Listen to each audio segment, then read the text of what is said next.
एक बार एक संत को रोड पर एक कौड़ी मिल गई। संत झुक करके वो कौड़ी उठा करके अपनी माला झोरी में रख ली। लोगों ने कहा कि वाह महाराज, नाम है संत और पैसे में इतने लोभ, कौड़ी उठा लिए। संत ने कहा कि मैं अपने लिए नहीं उठाया हूं, कोई दरिद्र मिलेगा तो उसे दे दूंगा। संत वो जा रहे थे, मार्ग में बड़ा शोर होने लगा। लोगों से पूछा क्या हुआ?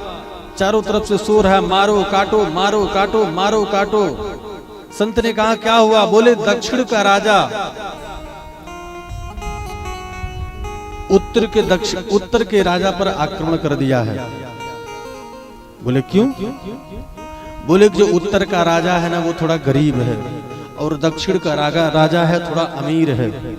तो बोले वो फिर अमीर गरीब का क्यों लूट रहा है? बोले दक्षिण का राजा सोच रहा है इस गरीब को भी लूट करके और उत्तर दिशा पर भी कब्जा कर लें।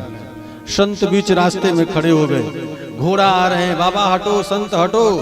राजा आया, बोले बाबा हट जाओ। संत ने कहा नीचे उतरो, कुछ देना है तुम्हें। वो दक्षिण का राजा उतरा और बोले हाथ फैलाओ। और जैसे ही राजा हाथ फैलाया तो वो संत अपनी झोली से वो कौड़ी निकाले और उसके हाथ में दे दी। राजा ने कहा ये क्या है? बोले ये धन है, दुनिया में तुमसे ज्यादा दरिद्र हमने कहीं देखा ही नहीं। कहने का भाव ये है कि जीवन में जब तक संतोष नहीं आएगा तब तक हमारे जीवन की दरिद्रता नहीं समाप्त होगी। जब आवे संतोष धन, सब धन धूरि समान। हमारे जीवन में संतोष आ जाए, हम दुनिया का सबसे बड़े बादशाह हैं। हमारे पास क्या कमी है मेरे भाई? हमें भगवान ने ही बादशाह बना करके भेजा है। क्या हम किसी बादशाह से कमी है?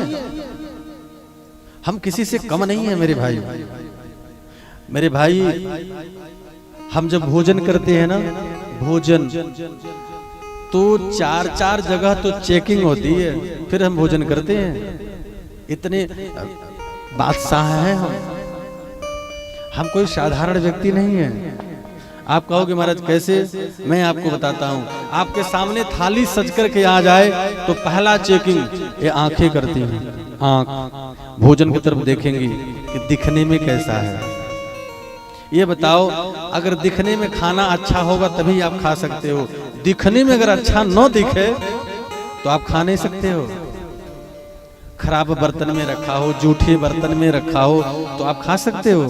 कभी नहीं खा सकते हो। ये आंखें क्या करती हैं? चेक करती हैं कि खाने लायक है कि नहीं खाने लायक है। ये पहला चेकिंग। दूसरा चेकिंग पता है क्या है? दूसरा चेकिंग हाथ चेक करता है कि खाना गर्म है कि ठंडा है। ये चेकिंग है।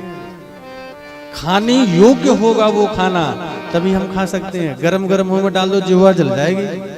हाथ चेक करता है खाने लायक है कि नहीं। अगर गरम हो तो उठा करके मुंह से हम फूंक मार देते हैं कि ठंडा हो जाए। चेक करता है, हाथ चेक करता है। महाराज जब हाथ पास कर देगा तो हम खाएंगे। ये दूसरा चेकिंग है। तीसरा चेकिंग नासिका,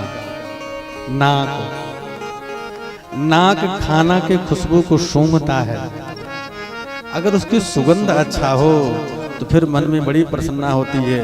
ओहो, इसका जब सुगंध इतना अच्छा है तो फिर भोजन कितना होगा। ये तीसरा चेकिंग है। और चौथा चेकिंग जिह्वा चेकिंग करती है। जब भोजन में उठाएं, ग्रास को उठाएं और मुख में डालें और जिह्वा जब पास करती है तभी पेट के अंदर जाता है। कभी कभी हम भोजन करते समय हमारे मुख में कंकड़ आ जाता है। आता है कि नहीं आता है? कंकड़ जब आता है तो जब तक मुंह में कंकड़ रहेगा जिह्वा उस अन्न को अंदर नहीं भेजती है। कहती है मुझे बाहर करो। और हर हाल में हमें वो ग्रास बाहर निकालना पड़ता है। कहने का भाव ये, जब जिह्वा पास करती है तब हम भोजन करते हैं। चार जगह चेकिंग होता है, फिर हम भोजन करते हैं। हमारे जैसा बादशाह और कौन होगा? कोई होगा? भगवान हमें बादशाह बना करके ही भेजा है।